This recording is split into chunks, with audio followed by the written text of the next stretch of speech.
Hey, friends, let me ask you something. If you were in Tiger Woods' inner circle, would you have the courage to confront him or would you protect your access? Yeah, sit with that for a minute. Because in this episode, this isn't about golf. This isn't about headlines. This is about what happens when success gets so loud that truth gets quiet. Welcome to Leadership Sandbox. I'm Tammy J. Bond. And today we're talking about something that most leaders don't want to admit. The higher you rise, the fewer people are willing to tell you the truth. You become insulated. And that's where breakdown begins. So let's be clear about something. This is not about Tiger Woods, the athlete. This is about the human being, the man, and the system around him. Because when someone performs at that level, they don't just build success for themselves, they build protection. The people start managing the environment, shielding the noise, smoothing out the edges, being an insulator, and often not willing to tell the emperor he has no clothes. And slowly, subtly, they stop telling the truth. Not because they don't see it, not because they don't have concern for it, but because the benefit of staying quiet outweighs speaking up. Here's how it works. And you probably are going to recognize this potentially in your own world or with people around you. Success creates distance. Distance creates silence. Silence creates a distortion. And that distortion, that's where leaders start making decisions in a reality that no longer exists. And nobody checks it. Nobody challenges it.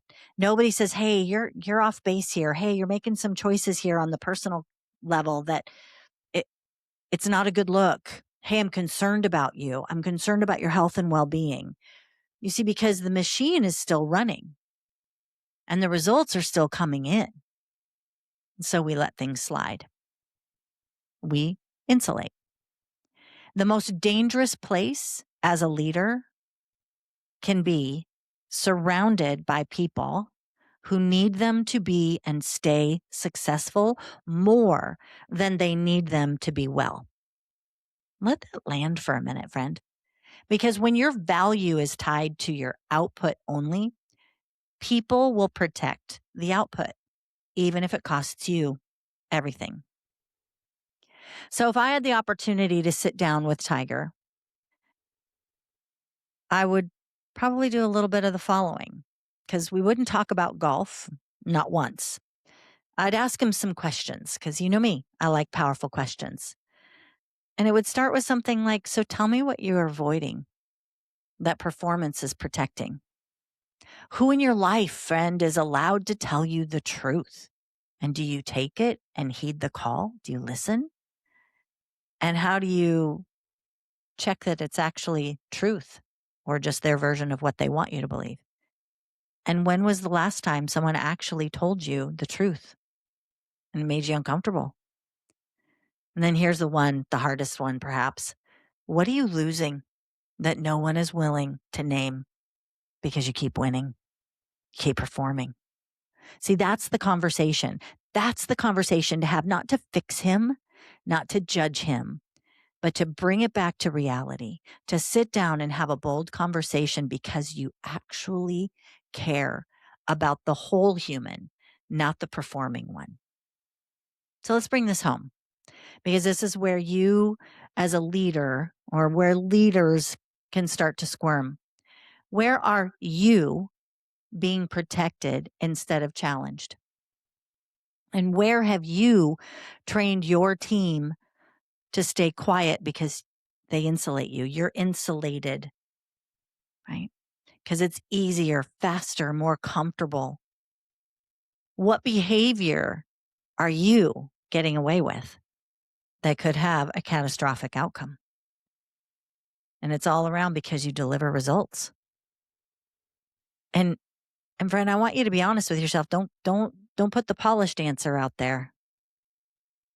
I want you to actually go with what you know inside that your truth is.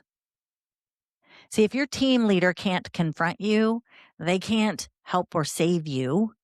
And if no one is willing to disrupt you, you will eventually disrupt yourself every time. There are so many examples of where this has happened, and not even super public ones. We don't lose great leaders because they aren't capable. We lose them because no one had the courage to tell them the truth when they still had time to hear it. And I put this on the leader just as much as the people around him, because the leader makes a shift. There's a line that they cross at some point when they get to that certain level of performing success where they don't come back from. And the people around them, if they don't have that bold truth teller, I mean, we've seen it in every profession, politics, the church. We've seen it in schools. We've seen it, with educators. We've seen it with law enforcement. We've seen it with families. We've seen it in community meetings. We see it. And what we have the opportunity to do is to be that bold truth teller, to be willing to even lose a friendship or lose a position because you're willing to confront behaviors that aren't serving the very individual you say you're there to protect. If this hit for you, good. Because that means that there's something here worth looking at. And if you're serious about leading at a higher level, then, friend, it's time to stop protecting your performance by the people you place around you and start protecting your reality. That's where we get real in the sandbox. So I'll see you next time in the Leadership Sandbox. Thanks for joining me today. Make it a great day, and God bless you. Hey, friends, it's Tammy in the Leadership Sandbox, and I want to make sure that you have the opportunity to click subscribe, that you share this, and make sure you follow us so that you get the updates when we have new content and new material. Leadership isn't something you're born with. It's something you grow into. And I want to say thank you for taking time to grow into your next level of leadership in the sandbox today.